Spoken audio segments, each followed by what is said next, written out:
Hello everyone, welcome to a online solution. मैं हूं अशफाक। तो कैसे आप सभी? आज मैं आपको बहुत इंपॉर्टेंट यानी कि कारक पढ़ाने वाला हूं और उनके प्रयोग, उनका उपयोग कहाँ कहाँ करते हैं, कौन कौन सा सेंटेंस में इसका उपयोग करते हैं। और आपको पता होना चाहिए कि हम लोग दिन भर में जितना सारी बातें करते हैं, ठीक है, जितने सारे बोलते हैं, सभी न सभी कारक से ही रिलेटेड है। यानी कि कारक शब्द ही हम लोग बोलते रहते हैं, हमेशा दिन भर उसी को बोलते रहते हैं। लेकिन जब लिखने की जब बारी आती है तो हम लोग लिख नहीं पाते। तो वीडियो को शुरू से लेकर आखिर तक देखिएगा, बहुत अच्छे तरीके से मैं इसको अंडरस्टैंड कराऊंगा। बहुत सारा एग्जाम्पल्स यहाँ पे उदाहरण है और इतना अच्छा से मैं अंडरस्टैंड कराऊंगा कि पक्का मैं बोल रहा हूँ कि आपके दिमाग में सेट हो जाएगा। और इस तरह से मैं इसको नोट्स तैयार किया हूँ आपके लिए। मेरे ख्याल से किताब में मुश्किल है कि मिल पाएगा। मे भी कोई किताब हो उसमें मिल जाए, लेकिन सब किताब में उसको नहीं मिलेगा कारक का, जिस तरह से मैं बताऊं। और उसके बाद अपवाद, क्योंकि आपके एग्जाम में ज्यादा करके अपवाद क्वेश्चन पूछे जाते हैं, यानी कि जो एक्सेप्शन होता है, जो कि रूल से हट करके होता है। तो इसमें अपवाद को मैं शामिल किया हूं और उसको अगर आप अंडरस्टैंड कर लेते हो, समझ लेते हो, तो वो भी क्लियर हो जाएगा। आपको हिंदी में जितना नंबर का क्वेश्चन, हिंदी अगर 100 नंबर का है तो 100 नंबर में 100 नंबर लाना है। ग्रामर अगर 20 नंबर का आ रहा है, हिंदी में व्याकरण अगर 20 नंबर आ रहा है, 25 नंबर आ रहा, तो उसमें एक क्वेश्चन भी छूटना नहीं चाहिए। ठीक है, मैं उम्मीद करता हूँ कि इस कारक से एक क्वेश्चन भी आपसे नहीं छूटेगा, उम्मीद करता हूँ आपसे। और आप शुरू से लेकर आखिर तक देखें, आपको बहुत अच्छे तरीके से समझ में आएगा। तो सबसे पहले जाने कि कारक शब्द है उसको कहते हैं किसको। कारक शब्द मतलब कारक किसको कहते हैं? तो जो शब्द कर्ता, क्रिया, कर्म। कर्ता किसको बोलते हैं? काम करने वालों को क्या कहते हैं? काम करने वालों को कर्ता बोलते हैं। और क्रिया क्या बोलते हैं? जो काम होता है। और कर्म किसको बोलते हैं? कर्म, यानी कि जिस पर काम किया जाता है। ठीक है, तो वो बोला कि जो शब्द कर्ता, क्रिया, कर्म से संबंध रखता है, यानी कि जो शब्द है कर्ता, क्रिया, कर्म से संबंध रखता है, उसी को क्या बोलते हैं हम लोग? उसी को बोलते हैं कारक। और आप जितना भी शब्द बोलते हो, दिन भर में इस्तेमाल करते हो, सभी उसमें कर्ता रहता है, क्रिया, कर्म, ये तीनों में से हमेशा हमेशा कोई ना कोई तो रहेगा, कहीं कहीं तीनों रहेगा, या तो कुछ भी। यानी कि इन तीनों के बिना सेंटेंस, आपका जो वाक्य है, जो पूरा नहीं हो पाएगा, अधूरा हो जाता है। ठीक है, तो हम लोग जो शब्द इस्तेमाल करते हैं कर्ता, क्रिया, कर्म से जो संबंध जोड़ते हैं, जो सेंटेंस हम लोग जो वाक्य बोलते हैं, इनसे जो संबंध हम लोग जोड़ते हैं, उन्हीं को क्या कहते हैं हम लोग? कारक कहते हैं। जैसे एक उदाहरण देखिए, राम ने रावण को मारा। ये देखो, राम ने रावण को मारा, तो ये जो ने आ गया, ये जो को आ गया, अगर इसको मैं हटा दूं तो क्या होगा? राम रावण मारा। इस सेंटेंस अच्छा लगता है क्या? राम रावण मारा अच्छा लगता है सेंटेंस? कभी नहीं अच्छा लगता होगा, मतलब बोलने में अशुभ लग रहा है, मतलब अच्छा नहीं लग रहा। राम रावण मारा, सेंटेंस पूरा नहीं हो रहा। तो सेंटेंस को पूरा करने के लिए हमको यहाँ पे ने लिखना पड़ेगा। राम ने रावण को, तो को लिखना पड़ेगा। तो देखो, राम यहाँ पे क्या हो गया? कर्ता हो गया। रावण क्या हो गया? कर्म हो गया। और मारा क्या हो गया? क्रिया, चूंकि वर्ब हो गया, मारा काम कर रहा। और ये जो ने को आ रहा है, ये सब क्या हो गया? कारक हो गया। चलो, मेरे ख्याल से आपको समझ में आ गया कारक आपको कहाँ तक समझना है। यानी कि जो कर्ता, क्रिया, कर्म को जो संबंध स्थापित करने के लिए, इन तीनों में संबंध हमको लिखना है, और संबंध को बताने के लिए जिस शब्द का, जिस वाक्य का इस्तेमाल करेंगे यहाँ पे, ठीक है, वही हमारा कारक कहलाता है। ओके, तो अब देखो, अब यहाँ देखो कारक के भेद, है ना। कारक का भेद देखो, टोटल कारक के जो है ना, ऐसे तो मतलब कारक के जो किताबों में जो भेद आते हैं, मुख्य रूप से कारक के जो है 8 ही भेद आते हैं। तो याद रखना, सवाल यहाँ पे इस तरह से बनता है यहाँ पे कि इस कारक के कितने भेद होते हैं, तो आपको 8 टिक करना। ठीक है, कारक के 8 भेद होते हैं। अब कौन कौन सा भेद होते हैं देखो, कर्ता, कर्म, करण, संप्रदान, अपादान, संबंध, अधिकरण, संबोधन। अब इसका चिन्ह जो है वो देखो, इसका कोई ट्रिक वगैरह नहीं, इसको आपको याद करना पड़ेगा। आप मेरे ख्याल से जैसे नंबर, कैसे 4 नंबर याद कर लेते हैं आप, तो इस तरह से याद करें। कर्ता ने, कर्म को, करण से के द्वारा, संप्रदान को के लिए, अपादान से, संबंध की काकी के, नानी ने, रारे रे, अधिकरण में, पर, संबोधन हे हो, अरे अहो अजी। तो इस तरह से आपको ना ये याद करना, इसका कोई उपाय नहीं, इसको तो पक्का बोल रहा हूं कि याद किए हुए बिना कुछ नहीं होगा। ठीक है, जब ये याद रहेगा तो आपको बहुत आसानी से यहाँ पे समझ में आएगा। ठीक है, यानी कि कर्ता ने कर्म को, कर्ता के साथ जब भी रहेगा तो ने वाला चिन्ह आएगा। कर्ता के साथ जब भी आएगा तो ने। देखो, जैसे हम बोले राम ने, तो राम कर्ता हो गया, राम के साथ क्या आएगा? ने आया। अब यहाँ को, तो कर्म को, कर्म को, कर्म को, तो कर्म मतलब क्या होता है? जिस पर काम किया जाता है। देखो, किस पर काम हो रहा था? रावण पे, रावण को आया कि नहीं? रावण के साथ को, तो यही आपको समझना है। तो इसको याद करने के लिए आपको कर्ता ने, कर्म को, करण से के द्वारा, यहाँ पे जो भी करण रहेगा से के द्वारा आपको दिया रहेगा। संप्रदान को के लिए, अपदान से, यहाँ पे भी से, यहाँ पे भी से, लेकिन यहाँ पे आप अलगाव रहेगा, यानी कि अलग हो, कुछ सेंटेंस है जो उससे लगा कि इससे अलग हो रहा, पेड़ से पत्ती गिर रही है तो पेड़ से पत्ती अलग हो रहा, तो इस तरह से रहेगा। संबंध काकी के नाने ने, ऐसे रहे मेरा तुमसे संबंध है, ठीक है। अधिकरण में पर संबोधन हे हो अरे अहो अजी। अब यहाँ पे इसको समझने के लिए आओ मैं डिटेल से इसको जानता हूं। तो इधर देखता हूं मैं, सबसे पहले यहाँ पर है कर्ता कारक, है ना। कर्ता कारक बहुत इंपॉर्टेंट यहाँ पे, कर्ता कारक। कर्ता इसको पहचानते किससे, ने से पहचानते है ना, ने से, कर्ता ने। अब देखो जहां वाक्य में ने चिन्ह का उपयोग होता है, चाहे प्रत्यक्ष हो या परोक्ष, यानी कि डायरेक्ट इनडायरेक्ट हो, वो हमारा सेंटेंस जो होगा वो क्या होगा, कारक कर्ता होगा। अब अगर आपसे पूछ लिया जाए, चूंकि एग्जाम में ऐसे रहता है, राम ने रोटी खाई, अब पूछेगा कि इसमें कर्ता कौन है, तो कर्ता मतलब जो काम करने वाला है ना, कर्ता तो काम करने वाला। अब पहचानेंगे किसे, ने से पहचानेंगे, ने किसमें लगा, वो राम के साथ, तो ये राम ने रोटी खाई, ये जो राम जो हो गया वो क्या हो गया, कर्ता हो गया। लेकिन यहाँ पे देखो बालक पुस्तक पढ़ा, बालक पुस्तक पढ़ा। अब बोलेंगे सर यहाँ तो ने लिखा हुआ है ही नहीं, कर्ता का जो चिन्ह है वो तो है ही नहीं यहाँ पे लिखा हुआ, लेकिन यहाँ पे क्या बोला गया, वाक्य में ने का चिन्ह का उपयोग प्रत्यक्ष या परोक्ष रूप से हुआ, यानी कि डायरेक्ट या इनडायरेक्ट रूप से भी इस्तेमाल होता है, तो भी कर्ता के रूप में आता है। जैसे बालक पुस्तक पढ़ा, बालक ने पुस्तक पढ़ा, बालक पुस्तक पढ़ा, दोनों सेम सेंटेंस आ रहा, बालक ने पुस्तक पढ़ी फिर हो जाएगा बालक पुस्तक पढ़ा, दोनों सेम। तो यहाँ पे जो कारक, यहाँ पे जो ने है ना, वो ने जो छुपा हुआ है, तो फिलहाल यहाँ पे बालक भी हो जाएगा कर्ता के रूप में। आगे समझ में, तो इसमें तो कुछ नहीं है, इसमें अपवाद नहीं, इसमें बस यही समझना है कि ने जो है डायरेक्ट या इनडायरेक्ट रूप में छुपा रहेगा। जहां तक आपको ने वाला दिया रहेगा जो कि ने दिखेगा, मैंने आपको पढ़ा, तो मैं हो गया यहाँ पे कर्ता, है ना।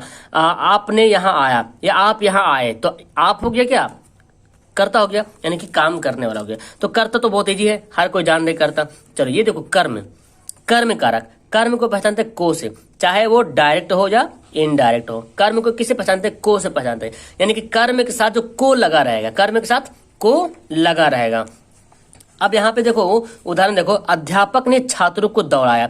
अब सेंटेंस आपको दे देगा यहाँ पर और बोलेगा कि इसमें कर्म कौन है ना। एग्जाम में ऐसे रहता ना, या तो दे देगा कर्म कारक किसे कहते हैं, तो आपको लिखना पड़ेगा जिस शब्द में, जिस वाक्य में कर्म हो उसको क्या बोलेंगे, कर्म कारक। अब उसको पहचानने के लिए, इसको पहचानने के लिए कर्म के साथ को लिखा रहता है।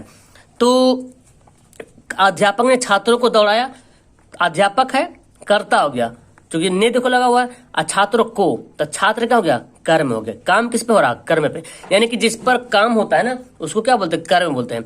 उसने रोटी खाई, खाने वाला कौन, उसने। अब क्या खा रहा, रोटी, तो रोटी क्या हो जाएगा आपका, रोटी हो जाएगा कर्म हो जाएगा। आ रहा समझ, इजी है ना। उसने रोटी खाई, तो यहाँ पे देखो इस अगर सेंटेंस एग्जाम में अगर ऑब्जेक्टिव सवाल रहेगा तो ऐसे लिखा रहेगा, उसने रोटी खाई में कर्म क्या है, तो आपको देखना पड़ेगा। अब देखो उसने रोटी खाई, यहाँ पे छुपा हुआ को नहीं, उसने रोटी को खाई, बेहतर होता है कि उसने रोटी खाई, तो यहाँ पे को नहीं लिखा हुआ है, तो आपको ये दोनों समझना पड़ेगा कि को का इस्तेमाल डायरेक्ट या इनडायरेक्ट रूप में भी होता है जी। अब देखो यहाँ पे अपवाद, कितना सारा अपवाद है, तो कुछ यहाँ पे देखना पड़ेगा। यदि किसी वाक्य में निम्नलिखित शब्दों में से कोई शब्द आ जाए तो उसमें कर्म कारक का प्रयोग होता है। जैसे दूध दुहना, याच मतलब मांगना, पच यानी कि पकाना, दंड यानी कि दंडित करना, ची मतलब चुनना, चेतन पदार्थ के लिए, ब्रू मतलब बोलना, नी मतलब ले जाना, चुराना, बुलाना, सुनाना, कोसना, यानी कि नाना वाला जो शब्द आ रहा। परिता मतलब सर्वत्र चारों ओर ऐसा हो। गत्यार्थ योग्य मतलब जाने के अर्थ में। अब उदाहरण से आपको अच्छी तरीके से अंडरस्टैंड हो जाएगा। जैसे देखो, वह गाय से दूध दूहता है, वह गाय से दूध दूहता है, ये किसका उदाहरण हो गया, कर्म का उदाहरण हो गया यहाँ पे। तो ये अपवाद की लिस्ट में है। गांव के चारों ओर वृक्ष है, देखो चारों ओर है ना, गांव के चारों ओर वृक्ष है, ये भी क्या है, अपवाद में कर्म के रूप में है। शहर के दोनों ओर नदी, दोनों ओर मतलब ये भी आपका क्या है, अपवाद में है, कर्म में है। माँ रसोई घर में खाना पकाती है, माँ रसोई घर में, यहाँ तो पता ही नहीं चला का, यहाँ पे तो जैसे कि पहचान क्या है, को, और इसमें तो को एक ठो भी नहीं दिख रहा ना। माँ रसोई घर में खाना पकाती है, माँ क्या करती है, खाना पकाती है। कहाँ पकाती है, रसोई घर में, लेकिन काम किस पे हो रहा, खाना पे काम हो रहा। तो खाना दिख रहे हैं आपका, खाना, खाना को पकाते नहीं, खाना पकाते हैं मतलब भोजन पकाते हैं, तो यहाँ पे खाना क्या हो जाएगा, कर्म हो जाएगा। ठीक है। शहर के दोनों ओर नदी बहती है, शहर के दोनों ओर नदी बहती, क्या बहती है? नदी बहती है। तो आपका यहाँ पे नदी क्या हो जाएगा? कर्म हो जाएगा। ठीक है। चोर दुकान से धन चुराता है, देखो चोर दुकान से धन चुराता है, यहाँ पे तो चोर दुकान से धन को चुराता, तो ये सेंटेंस तो नहीं बोलते ऐसा, चोर दुकान से धन को चुराता नहीं होता, चोर दुकान से धन चुराता है। तो यहाँ पे चोर तो करता हो रहा, लेकिन कर में तो पता नहीं चला था सर कि को कहाँ लगा हुआ है। तो मैं बताया था ये अपवाद है, एक्सेप्शन है धन। जब यह चुराना, दोहना, मांगना, पकाना, दंडित करना, चुनना, बोलना, ले जाना, सुलाना, कोसना, बुलाना, चुराना, इस तरह से रहे, या तो सर्वत्र रहे, चारों ओर, चारों तरफ, या जिस जाने का अर्थ, जाने का अर्थ मतलब ये हो गया वह बाजार जाता है। देखो जाने का अर्थ हो रहा वह बाजार जाता है, वह कहाँ जाता है? बाजार जाता है। तो बाजार क्या हो जाएगा? कर्म हो जाएगा, कर्म कारक हो जाएगा।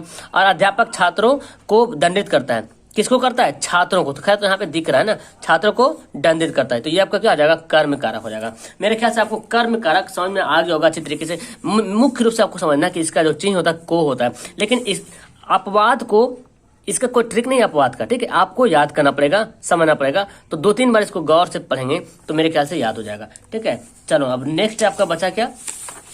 करण। ये देखो, तो बहुत अच्छे तरीके से मैं नोट्स तैयार किया हूँ यहाँ पे फिलहाल, जो कि आपके लिए बहुत बेनिफिट करेगा एग्जाम में। ठीक है, करण, करण का पहचान से या के द्वारा, या तो से रहे या के द्वारा रहे। जैसे देखो, रागनी साइकिल से कोचिंग आई है, रागनी साइकिल से कोचिंग। मैं यहाँ पे किसी का पर्सनली नाम नहीं लिया हूँ, बोलेंगे सर मेरा नाम नहीं लिए, मेरा नाम नहीं लिए।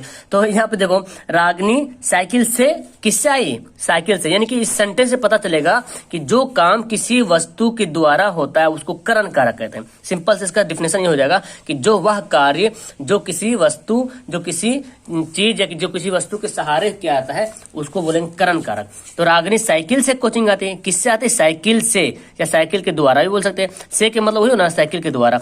वह कलम से पत्र लिखता है, वह कलम से पत्र लिखता है, ये भी क्या हो जाएगा? इसका एग्जाम्पल हो जाएगा। और देखो यहाँ पे और है, यहाँ पे ये तो हो गया। पिताजी रोग से ग्रसित है, पिताजी रोग से क्या है? ग्रसित है। किससे ग्रसित है? रोग से। वह कुल्हाड़ी से वृक्ष काटता है, किससे काटता है? कुल्हाड़ी से काटता है। तो से या के द्वारा रहे तो समझना क्या है? करण है। मतलब आपको मेरे द्वारा पढ़ाया जाता है, तो मेरे द्वारा पढ़ाया जा रहा, तो मेरे के साथ द्वारा लगाओ तो मेरे जो हो जाएगा ये करण कारक हो जाएगा। ऐसा में ये आपको याद रखना पड़ेगा, यानी कि से या के द्वारा उसके साथ लगा रहे। जैसे रागनी साइकिल से, अगर आपको सवाल दे दे कि रागनी साइकिल से कोचिंग आई, इसमें करण कारक कौन सा है, तो कंफ्यूज मत होना। से किसके साथ लगा हुआ? साइकिल से। काम किसके द्वारा हो रहा? जिसके द्वारा काम होगा वही हमारा आंसर। साइकिल के द्वारा हो रहा तो साइकिल हमारा करण कारक है। कुल्हाड़ी से वृक्ष कट रहा तो कुल्हाड़ी हमारा क्या? करण कारक हो जाएगा। पिताजी रोग से ग्रसित है, किससे? रोग से, रोग से ग्रसित है, यानी कि रोग यहाँ पे हो जाएगा आपका। अब देखो अपवाद, यहाँ पे देखो अपवाद तो खैर याद ही करना पड़ेगा, इसका कोई ट्रिक वगैरह नहीं है। अपवाद क्या है कि अगर इसमें साथ, कोई सेंटेंस में वाक्य में साथ लिखा रहे, या अंग भंग हो, यानी कि कोई अंग है जो भंग हो गया, टूट गया, बेकार हो गया, या समय पूछा जाए या समय बताया जाए, तो उसमें भी आपका मतलब करण कारक होगा। जैसे देखो, मैं पिताजी के साथ बाजार जाता हूँ, तो साथ लग रहा है, मैं पिताजी के साथ बाजार जाता हूँ, तो यहाँ पे जो आपका मैं पिताजी के साथ बाजार जाता हूँ, तो यहाँ पे भी क्या होगा? करण कारक हो जाएगा। मैं राधा के साथ टहलने जाता हूँ, राधा के साथ, देखो किसके साथ हो रहा? राधा के साथ, यानी कि मैं पिताजी के साथ, तो पिताजी यहाँ पे क्या होगा? करण कारक हो जाएगा, है ना। मैं राधा के साथ टहलने जाता हूँ, तो राधा यहाँ पे क्या हो जाएगा? करण कारक हो जाएगा। ठीक है। कोमल दोनों कानों से की बहरी है, कोमल दोनों कानों की क्या है? कान यहाँ पे क्या हो जाएगा? करण कारक। देखो बहरी मतलब अंग भंग आ रहा है, अंग भंग। वह पैर से लंगड़ा है, तो पैर यहाँ पे क्या हो जाएगा? करण कारक हो जाएगा। आपकी घड़ी में कितने बजे हैं? आपकी घड़ी में कितने बजे? यहाँ पे टाइम पूछ रहा है, कितने बजे हैं, तो आपकी घड़ी में, घड़ी यहाँ पे क्या हो जाएगा? करण कारक हो जाएगा। आज शाम 8 बजे पार्टी है, आज शाम 8 बजे क्या है? पार्टी है, तो यहाँ पे टाइम बता रहा। तो इस तरह से जो टाइम बता, या जिसके साथ कोई काम हो रहा हो, या अंग भंग अगर हो, तो ये तीनों याद रखना। जो अपवाद में आता है, किसका अपवाद में? करण कारक के अपवाद में। अभी बहुत सारा अपवाद यहाँ पे देखने को मिलेगा। ठीक है, टेंशन मतलब आप इसको 2-3 बार पढ़ोगे समझ में आ जाएगा। मुख्य रूप से आपको ये समझना है कि से या के द्वारा लगा रहे तो क्या समझना है? करण है। इसके बाद आप अपवाद देख लेना। ठीक है, यानी कि यहाँ पे देख रहे, यहाँ पे तो सेंटेंस से देखने से पता चल रहा है किसके द्वारा कोई काम हो रहा, जिसके द्वारा कोई काम होता है उसको क्या बोलेंगे? करण कारक बोलेंगे। चलो नेक्स्ट देखो, यहाँ पे संप्रदान कारक। ठीक है, संप्रदान कारक, इसका पहचानने का नियम है को या के लिए, यानी कि किसी के लिए जो काम किया जाता है, यानी कि जिस वाक्य में किसी के लिए क्रिया किया जाता है उसको बोलेंगे संप्रदान कारक। जैसे देखो, सभी छात्र जीवन को सुखमय बनाने के लिए पढ़ रहे हैं। जाहिर सी बात है, किसके लिए बना रहे हैं? जीवन को सुखमय बनाने के लिए, जीवन को सुखमय बनाने के लिए पढ़ रहे हैं। तो जीवन को सुखमय बनाने के लिए यहाँ पे क्या हो जाएगा? संप्रदान कारक हो जाएगा। पिताजी सब्जी खरीदने बाजार गए, खरीदने के लिए यहाँ पे होगा पिताजी सब्जी खरीदने के लिए, ठीक है। पिताजी सब्जी खरीदने के लिए बाजार गए, तो यहाँ पे सब्जी जो होगा क्या हो जाएगा? वो संप्रदान कारक हो जाएगा। सुधा मुझसे मिलने आई, सुधा मुझसे मिलने आई, किससे मिलने आई? मुझसे, यानी कि सीधा मुझसे मिलने आई, तो यानी कि मेरे लिए मिलने आई। सुधा जो है मुझसे मिलने मतलब आई, सीता जो है, सुधा जो है मेरे लिए आई, मेरे लिए मिलने आई। तो यहाँ पे मुझसे क्या हो जाएगा? करण संप्रदान कारक हो जाएगा।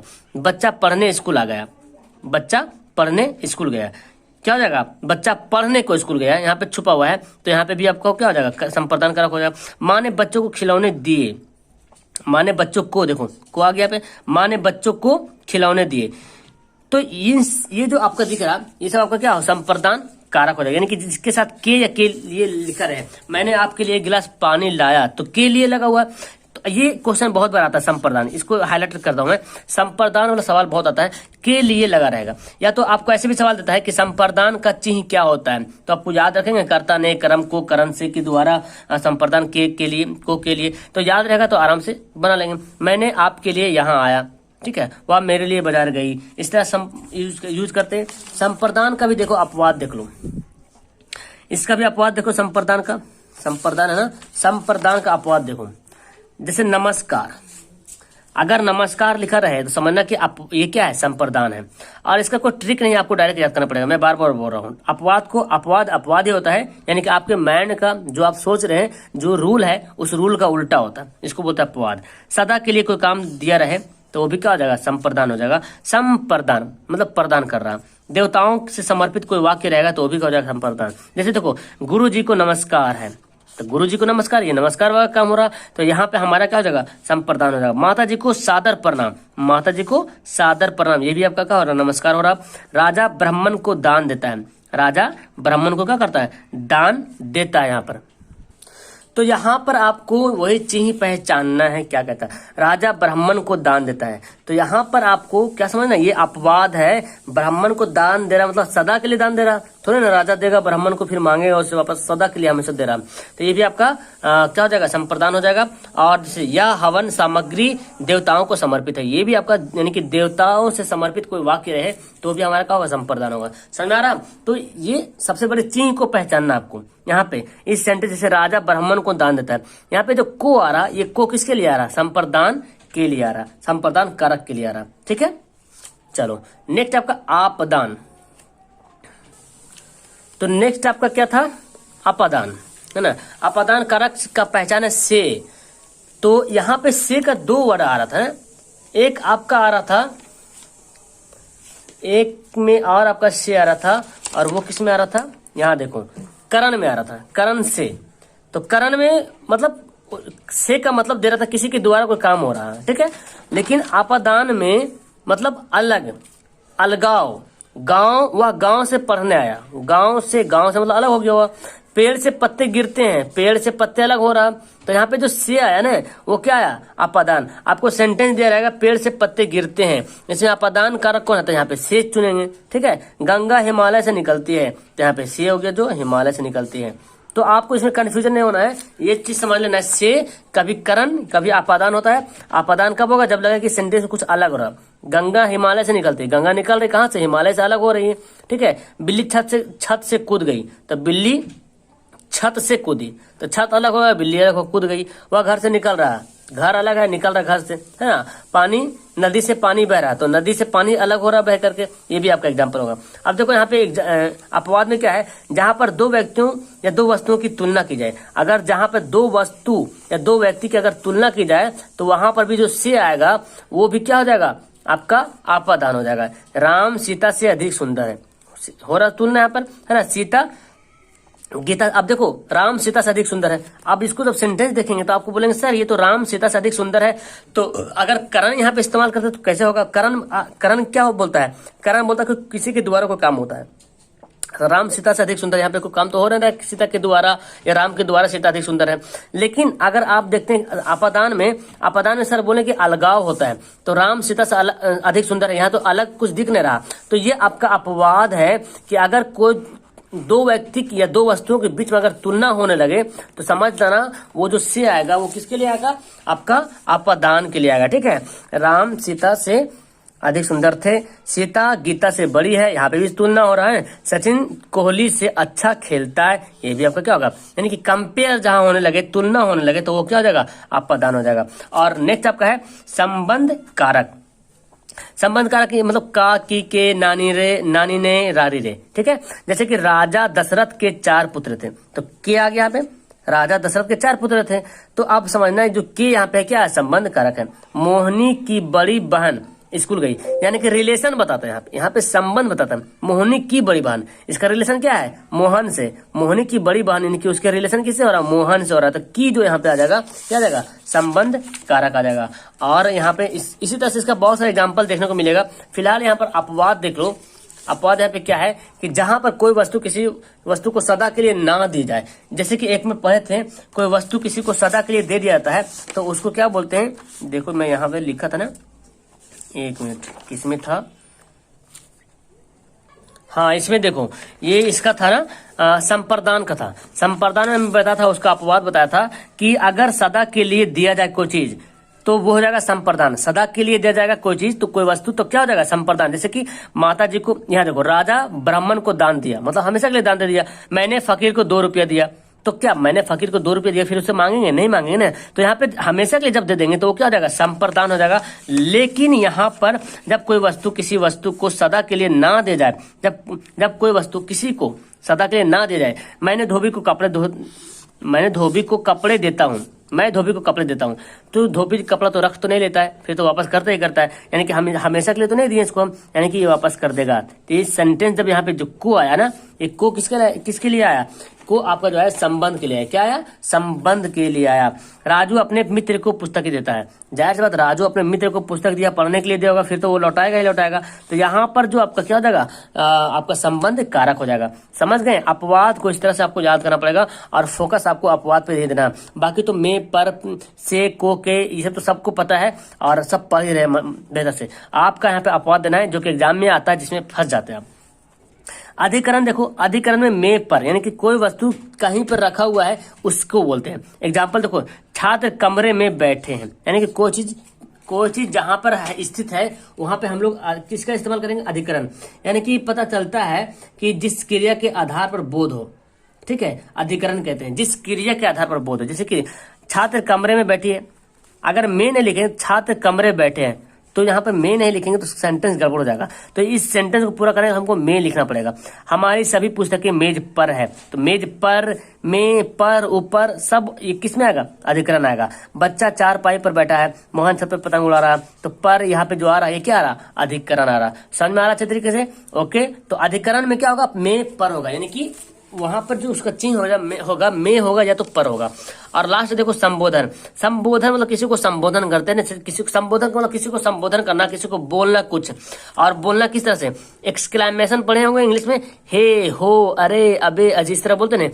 हे तुम क्या कर रहे हो, ऐसे बोलते कि नहीं, हे तुम क्या कर रहे हो। और हे के बाद यहाँ पे देखो पहचानने का नियम है कि यहाँ पे देखो क्या है, एक्सक्लेमेशन निशान रहेगा यहाँ पे इस तरह से, ऐसे है ना, यहाँ से रहेगा, फिर यहाँ देखो ये जो इस तरह से निशान रहेगा, तो इसको समझना संबोधन कारक। क्या समझना, संबोधन कारक। अबे वह कहाँ गया, तो अबे बोलते हैं इस तरह से। अरे राधा चली गई क्या, तो इस तरह बोलते हैं। यहाँ पे जो आ रहा, अरे, अबे, अजी मेरी बात सुनो, बोलते हैं ना, तो यहाँ पे जो वर्ड आ गया अजी, अबे, अरे, ये सब क्या होगा, संबोधन कारक हो गया। तो मैं तो जहां तक समझता हूँ कि आपको यहाँ पर बहुत अच्छी मेहनत से मैंने यहाँ पे आपके लिए नोट्स तैयार किया था और आपको प्रोवाइड भी करा दिया हूँ। मेरे ख्याल से आपको बहुत अच्छी तरीके से समझ में आ गया होगा। तो बस टेंशन ज्यादा नहीं लेना है, आपको जो मैं ये बताया हूँ, कर्ता ने कर्म को करण से के द्वारा, संप्रदान को के लिए, अपदान से, संबंध काके के, नानी ने, रारे, अधिकरण में पर, संबोधन हे, हो, अरे, अबे, अजी। तो इस तरह से आप मतलब 10-15 बार पढ़ोगे तो ये याद हो जाएगा। और मेन यही चीज पहचानना है, ठीक है। तो एग्जाम में तो ये देगा ही देगा, लेकिन कभी कभी अपवाद भी देता है। तो जो मैं अपवाद बताया हूँ उसको आपको अपनी माइंड में याद रखना हमेशा के लिए, ठीक है। तो मैं जहां तक समझता हूं कि आपको अगर बेहतर तरीके से तैयारी करना है तो यहाँ पे एक अच्छी तरीके से मैं आपको प्रोवाइड कर रहा हूँ, जहां तक पॉसिबल हो रहा मैं आपको प्रोवाइड कर रहा हूँ, ठीक है। और मेरे ख्याल से आपको भी पढ़ने में मजा आ रहा होगा। तो सबसे पहले ये काम करो, पहली बार अगर आए होंगे आप लोग तो चैनल को सब्सक्राइब करो और बेल आइकन जरूर दबाना। और यहाँ पे मैं एक चीज बताता हूँ कि अगर आप मेरे से जुड़ना चाहते हो ना, मेरे से अगर जुड़ना चाहते हो कि ये इसका अगर पीडीएफ लेना चाहते हो तो मैं पीडीएफ भी प्रदान करता हूँ। और कहाँ पे करता हूँ? टेलीग्राम पे। कहाँ पे करता हूँ? टेलीग्राम। आप सबसे पहले ना टेलीग्राम प्ले स्टोर से डाउनलोड करना टेलीग्राम। और टेलीग्राम डाउनलोड करने के बाद क्या करेंगे सर्च करना चैनल का नाम। ग्रुप जब टेलीग्राम ओपन कर लोगे खुल जाएगा तो ए ऑनलाइन सॉल्यूशन 2021 लिखना, ठीक है, 2021, या तो फिर पीडीएफ, दो ग्रुप है। और इतना अगर नहीं करना है तो आप नीचे डिस्क्रिप्शन में दिया हुआ लिंक वहां पे जाओ और दोनों ग्रुप में ज्वाइन हो जाना, पीडीएफ वाला में भी और डिस्कशन ग्रुप में भी। डिस्कशन में क्या होता है, मेरे से भी आप डिस्कस कर सकते हो, बात कर सकते हो, और पीडीएफ में सिर्फ आपका पीडीएफ मिलेगा। तो नीचे डिस्क्रिप्शन में लिंक दिया हुआ है, वहां पे जाओ, आपको मिल जाएगा। ओके, मजा आई पढ़ने में आपको? चलो ठीक है, मिलता हूं मैं आपको नेक्स्ट वीडियो में। That's all, thank you everyone, have a nice day, thanks for watching.